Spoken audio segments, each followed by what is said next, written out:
اور یہ حضور کی جو میں حیثیت بیان کر رہا ہوں یہ انتہائی غیر معمولی ہے. یعنی میں چونکہ خود جدید علوم بھی پڑھ رکھے ہیں دین اسلام کے ساتھ، تو میں اپریشیٹ اتنا کر سکتا ہوں، اس سے میرے خیال میں شاید عام لوگ نہ کر سکیں، اس لیے مجھے کچھ تفصیل کرنے کی اجازت دیجیے گا. جی دیکھیے، دور جدید میں جب اکنامک پالیسیز بنائی جاتی ہیں، اکنامک ریفارم کی جاتی ہیں جس کو آپ نے ذکر فرمایا، تو اس میں سارا فوکس اس کے اوپر ہوتا ہے کہ ہم کچھ ایسی پالیسیز دیں جس سے چیزیں ٹھیک ہو جائیں، بہتر ہو جائیں. ٹھیک ہے.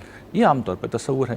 جو دوسری چیز ہے اصل میں اس پہ چونکہ کسی کا کنٹرول نہیں ہے، اس لیے اس کی بس بات ہی ہوتی ہے. اسے عام طور پہ کہتے ہیں اسپینڈنگ ہیبٹس یا اکنامک بیہیویئر، یعنی لوگ کر کیا رہے ہیں، پیسے کے ساتھ کر کیا رہے ہیں، اسے کس طرح استعمال کر رہے ہیں. یہ چیز اس سے کوئی ٹچ بھی نہیں کرتا، اس لیے کہ اس کو کیا بھی نہیں جا سکتا، اس کو بدلا نہیں جا سکتا. بھائی سماج اتنا بڑا ہے، کروڑوں لوگ ہیں، آپ کس کس کو پکڑ کے اس کی اسپینڈنگ ہیبٹ ٹھیک کرائیں گے؟ یہ پاسبل نہیں ہے نا. حضور کی اب دیکھیے تعلیمات، حضور نے کیا کمال دکھایا ہے، اور یہ انسانی تاریخ میں مجھے کوئی دوسری شخصیت نظر نہیں آتی. حضور نے یہ کیا کہ لوگوں کی اکنامک بیہیویئر اور اسپینڈنگ ہیبٹس ہی بدل دیں، اور اس کے لیے ایک پورا اہتمام یہ کیا گیا کہ پہلے یہ تصور دیا گیا کہ یہ جو مال ہے جو اصل میں دنیا کے قائم مقام ہے، فرمایا گیا کہ اس کا بہترین مصرف یہ ہے کہ اس سے آخرت کماؤ.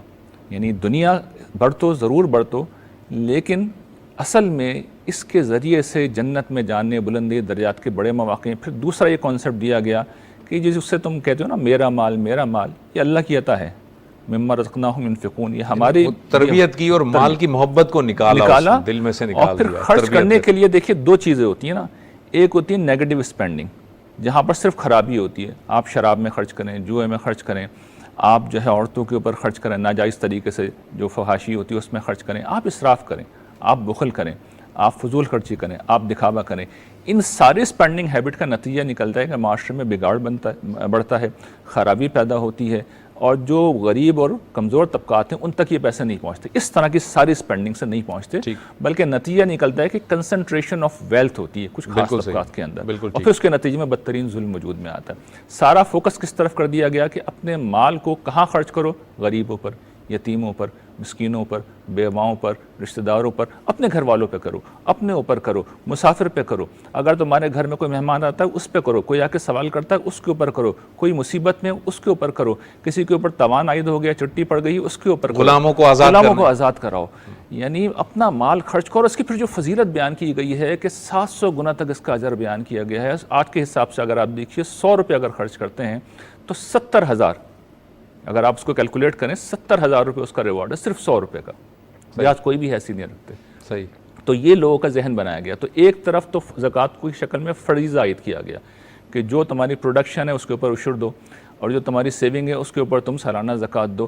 لیکن اس کے ساتھ جو انفاق ہے اس کے اوپر ابھارا گیا، اور یہ کہا گیا کہ یہ پوچھتے ہیں تم سے کیا خرچ کرو، یسألونک ماذا ينفقون قل العفو، جو تمہاری ضرورت سے زیادہ سب خرچ کرو. اور پھر کنز کی جو مذمت کی گئی ہے کہ لوگوں کی ضرورت ہے سامنے اور انسان پیسہ جمع کرنے میں لگا ہوا ہے، اپنا خزانہ بڑھانے میں لگا ہوا ہے، مذمت کی گئی. اس کی اتنی سخت مذمت اور ایسی سزا بیان ہوئی ہے کہ ان کی پیشانیوں جمع معلوم و عددہ، اور سورہ توبہ میں جو بات کہی گئی ہے ان کی پیشانیاں، ان کی پیٹھیں، ان کی جو پہلو ہیں ان کو داغا جائے گا اس دولت سے، اور یہ ان کے لیے باعث عذاب ہوگی. تو اب نتیجہ کیا نکل رہا ہے کہ اسپینڈنگ ہیبٹس بھی بدل گئی، اکنامک بیہیویئر بدل گیا.